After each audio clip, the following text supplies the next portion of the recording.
탈락이야, 병신아.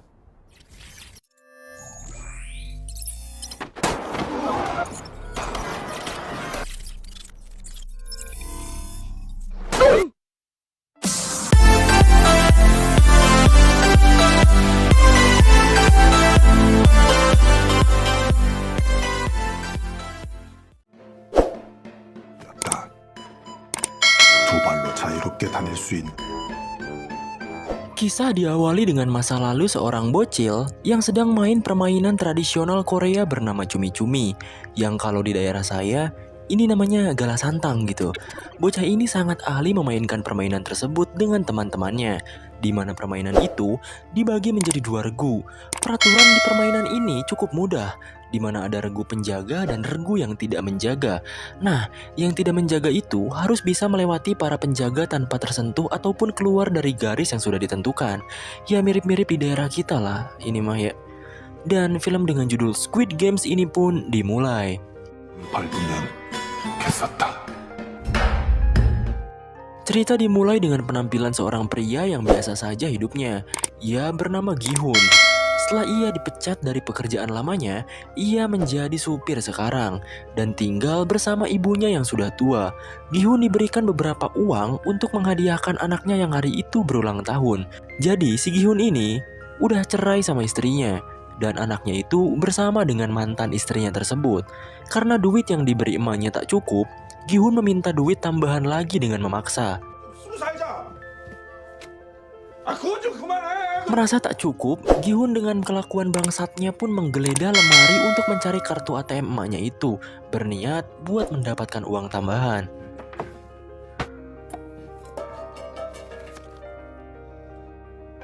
Gi-hun akhirnya pergi ke ATM dan berusaha memasukkan sandinya. Sayangnya beberapa kali ia mencoba dengan tanggal lahirnya malah salah total gitu. Dan temannya yang biadab ini menyarankan untuk menggunakan tanggal lahir ibunya saja. Tapi Gi-hun malah memasukkan tanggal lahir anaknya sendiri. Dan beruntung, sandi yang ia masukkan benar. Karena ia tahu kalau ibunya sendiri lebih sayang kepada cucunya itu. Singkatnya, Gi-hun bersama temannya ini malah bermain di tempat judi pacuan kuda. Di percobaan pertama, ia gagal karena pilihannya itu kalah. Ia pun mempertaruhkan uangnya lagi di percobaan kedua. Dengan pusing dan emosi, akhirnya ia bisa berhasil memenangkan taruhannya itu. Dengan bahagia karena bisa melipat gandakan uangnya itu, ia pun memberi 10.000 won kepada mbak-mbak kasir. Setelah itu, ia pun menelpon anaknya dengan gembira agar ia bisa memberikan kado ulang tahun yang mewah malam hari nanti. Tapi tiba-tiba,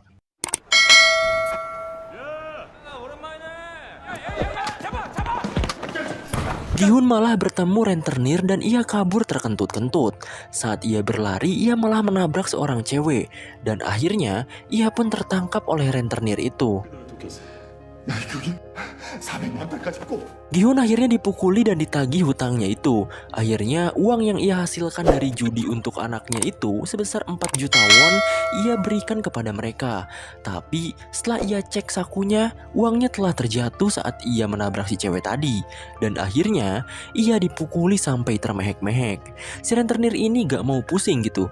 Ia memberikan lembaran kertas yang isinya surat perjanjian penyerahan organ atas ganti uang yang ia tak bisa bayar. Terpaksa, ia akhirnya memberikan sidik jarinya. Bahkan parahnya, ia cap perjanjian itu bukan dengan tinta, melainkan dengan darah dari hidungnya yang mengalir. Akhirnya, ia pun balik lagi ke kasir judi itu. Ia meminta 10.000 won yang ia berikan tadi. Sat, emang ngasih kok diminta lagi gitu. Akhirnya, dengan uang sisanya itu, ia memainkan mesin capit boneka untuk hadiah anaknya. Tapi lagi-lagi, ia sama sekali tak beruntung. Beruntung saja, ada seorang bocil pro player yang membantunya untuk mendapatkan hadiah di mesin itu. Dan Gi-hun cukup bahagia memenangkan hadiahnya. Singkatnya, Gi-hun bertemu dengan anaknya. Ia memberikan hadiah mystery box itu dengan sepenuh hati. Tapi saat dibuka, Ternyata isinya adalah bedil pemantik api. Karena tak mau mengecewakan anaknya, ia pun berjanji kepadanya bahwa tahun depan Gi-hun akan memberikan hadiah yang spesial. Dan akhirnya, ia pun mengantarkan anaknya itu ke mantan istrinya yang cukup sinis kepada Gi-hun. Saat mau balik ke rumah, Gi-hun malah ketinggalan kereta. Alhasil, ia merenungkan nasib hidupnya yang penuh dengan kesulitan. Seorang pria yang tak dikenal pun datang.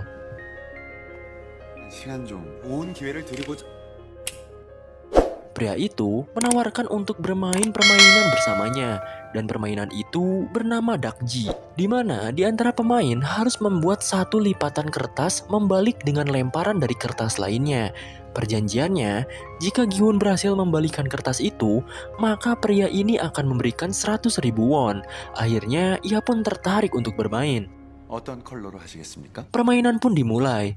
Gi-hun mencoba membanting kertas itu dengan kuat, tapi lagi-lagi ia gagal. Di permainan pertama ini, Gi-hun gagal memenangkannya, dan pria itu menagih hasil dari kemenangannya. Setelah menggampar Gi-hun, pria itu pun bilang tamparan itu sebagai ganti dari 100.000 yang harusnya Gi-hun bayar. Akhirnya, Gi-hun mencoba terus permainannya walaupun ia mendapatkan puluhan kali tamparan.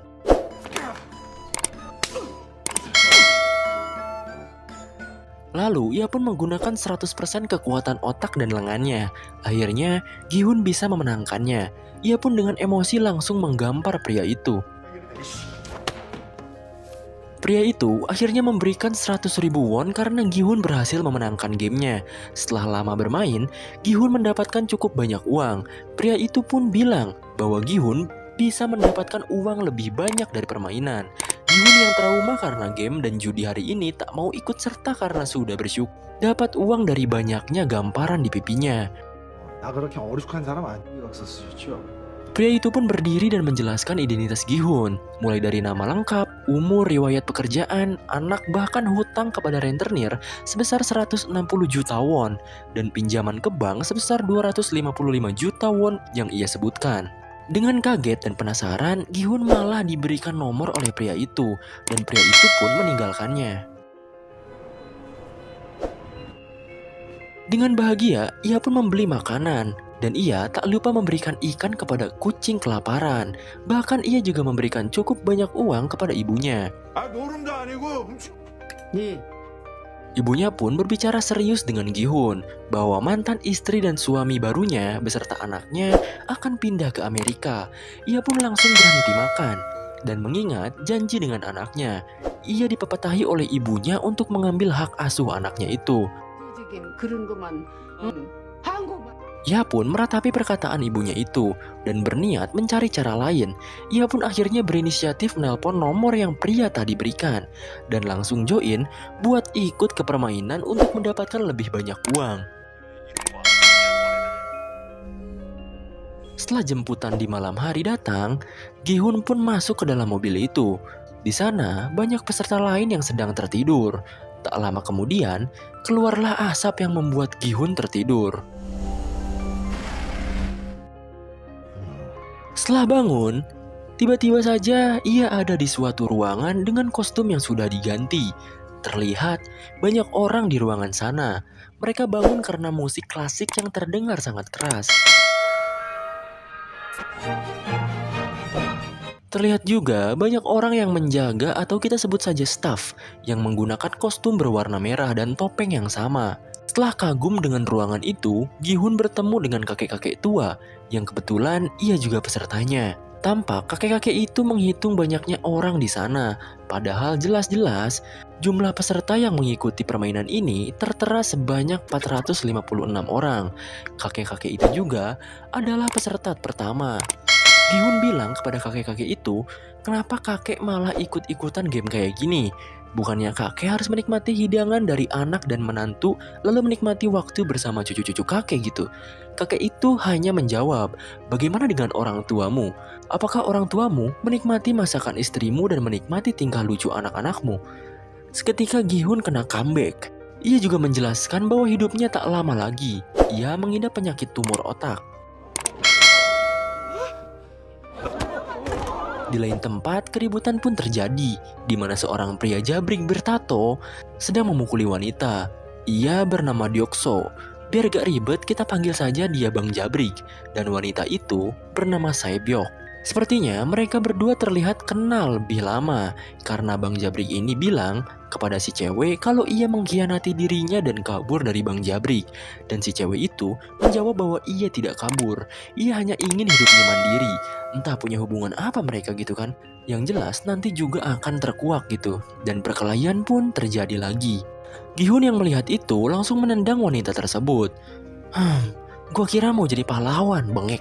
Gihun menendang wanita itu dengan alasan wanita itu yang mencopet dirinya saat menabrak di rumah judi kemarin. 쌍문동사는 죄송한데 Bang Jabrik pun bertanya hal serupa, dan saat hendak ribut dengan Gihun, tiba-tiba saja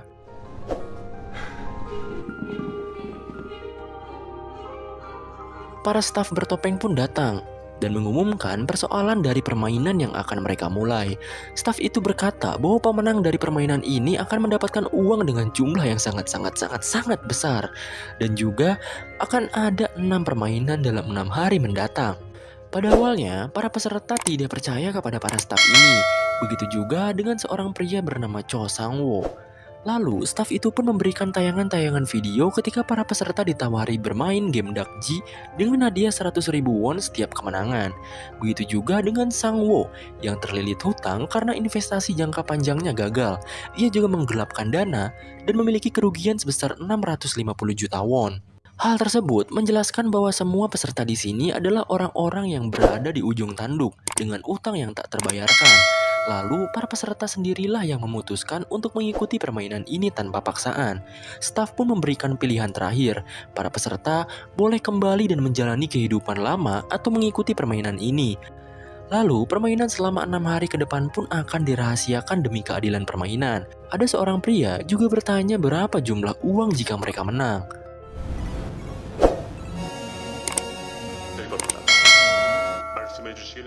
Mereka akan memberitahukan jumlahnya setelah para peserta menang di setiap permainan, dan juga keputusan terakhir pun dimulai di mana para peserta harus menandatangani keikutsertaan atau tidaknya dalam permainan ini. Para peserta pun berjajar menandatangani perjanjian itu. Begitu juga dengan pemeran utama kita, Gihun. Isi surat itu tertera 3 pasal, di mana pasal pertama, pemain tidak diperbolehkan berhenti bermain. Kedua, pemain yang menolak bermain akan dieliminasi. Ketiga, permainan dapat dihentikan jika mayoritas setuju. Gihun tampak rada bimbang dan tidak enak hati karena ia melihat si pak tua yang tak pikir panjang untuk ikut. Ia pun akhirnya gengsi dong, dan akhirnya ikut serta dalam permainan itu. Permainan pun dimulai. Para peserta dibawa ke sebuah ruangan di mana ruangan itu sangat indah dan membuat mereka terkejut. Lalu, mereka juga difoto agar wajah mereka tertera jika mereka tereliminasi. Di lain tempat, ada seseorang bertopeng yang entah ini siapa. Ia memulai permainan ini dengan membuka gerbang lapangan bermain. Setelah para peserta keluar dari ruangan itu, Gihun pun menemui seorang temannya bernama Sang-wo. Gihun sangat terkejut kepada Sang-wo karena berada di sini. Karena saat kemarin, Gisun belanja ke toko ibunya. Ibunya bilang bahwa Sang-wo sedang sibuk dengan bisnis besarnya di luar negeri. Di lain tempat, pria bertopeng itu mengangkat teleponnya yang berdering. Dengan julukan frontman, ia pun melaporkan bahwa permainan sudah siap untuk dimulai. Dan ia pun duduk santai dengan TV sebesar gaban dengan tayangan para peserta itu. Di lapangan, para peserta takjub dengan keindahan pemandangannya, padahal mereka sebenarnya sedang di dalam ruangan. Permainan pun dijelaskan. Permainan pertama adalah lampu merah, lampu hijau, di mana jika robot itu berbalik dan mengatakan lampu merah, maka para peserta boleh bergerak menuju garis finish dalam kurun waktu 5 menit. Seorang teman Gihun pun bilang bahwa permainan ini sering dimainkan ketika kita kecil. Ada 2 orang peserta yang saling rival-rivalan. Mereka taruhan agar cepat-cepat sampai di garis finish dengan 1 juta won. Dan permainan pun dimulai dengan cepat. Si rambut kuning pun berlari paling depan. Karena ia masih bergerak ketika robot itu berbalik, maka ia pun langsung jatuh tersungkur. Robot itu pun mulai membelakangi. perlahan-lahan, para peserta mulai bergerak menuju finish. Teman si rambut kuning malah ngata-ngatain kepada temannya yang sudah tereliminasi. Temannya pun mengeluarkan darah dari mulutnya dan membuat ia panik. Alhasil, ia pun tertembak dan mati. Darah yang muncrat ke wajah seorang wanita membuat histeris pemain lain. Dan akhirnya, mereka semua pun panik dan berlari menuju gerbang kembali. Tapi selama mereka bergerak, mereka akan ditembaki oleh robot itu. Jumlah pemain berkurang sangat pesat. Mereka tak tahu kalau tereliminasi mereka akan dibunuh. Di sisi lain, pria bertopeng bernama Front sedang asik minum sambil menyaksikan serunya permainan yang bagaikan pembantaian ini. Akhirnya, permainan pun kembali dimulai dengan sisa pemain yang berkurang. Terlihat seorang kakek yang berjalan langkah demi langkah dengan santai. Pemain lain pun mulai bergerak maju kembali. Kesialan malah terjadi kepada Gi-hun. Setengah tubuhnya tertindih oleh jasad pemain lain yang membuat ia kehilangan banyak waktu. Sang Bo menyarankan untuk berjalan di balik badan orang lain agar mengurangi resiko pendeteksian dari robot itu. Dan Gi-hun mulai berusaha berdiri lagi. Sedangkan Bang Jabrik mengetahui ada seseorang yang berlindung di belakangnya. Wanita itu adalah Saebyok. Ia pun mengancam Bang Jabrik untuk tidak macam-macam. Jika tidak, ia akan menggerakkan kepalanya saat robot itu sedang mendeteksi. Di sisi lain, orang yang dijadikan Gi-hun berlindung tertembak. Saat ia hendak berlari, seorang pria yang tak mati saat dibedil pun malah meminta tolong kepada Gi-hun. Dan ia kehabisan banyak waktu karena orang itu. Gi-hun melihat waktu yang tinggal 1 menitan. Ia pun tak memperdulikan pria itu dan terus bergerak maju untuk mencapai finish. Di lain tempat, si frontman malah nyalain lagu jazz sambil nontonin mereka. Lagu ini membuat vibes pembunuhan di film ini berbeda. Satu persatu dari mereka tertembak. Dengan perjuangan yang sangat edan, mereka pun berusaha terus berlari saat robot itu berbalik. Dan beberapa dari mereka pun berhasil mencapai garis finish. Si kakek, Bang Jabrik, Saebyok, bahkan Sang Wo sendiri. Terkecuali pemeran utama kita. Waktu tinggal 20 detik lagi, Gi-hun malah mengalami masalah. Hampir saja ia jatuh saat robot itu mendeteksi. Ia pun dibantu oleh seseorang pria yang baik hati. Dengan terburu-buru karena waktu, Gi-hun dan pria yang menyelamatkannya pun berlari dan melompat ke garis finish. Beruntung, ia bisa selamat dari permainan pertama ini. Karena waktu sudah habis, beberapa orang yang tersisa akhirnya dieliminasi dan langsung pergi ke akhirat. Ruangan permainan pertama ini pun ditutup dan film Squid Games Part 1 pun selesai.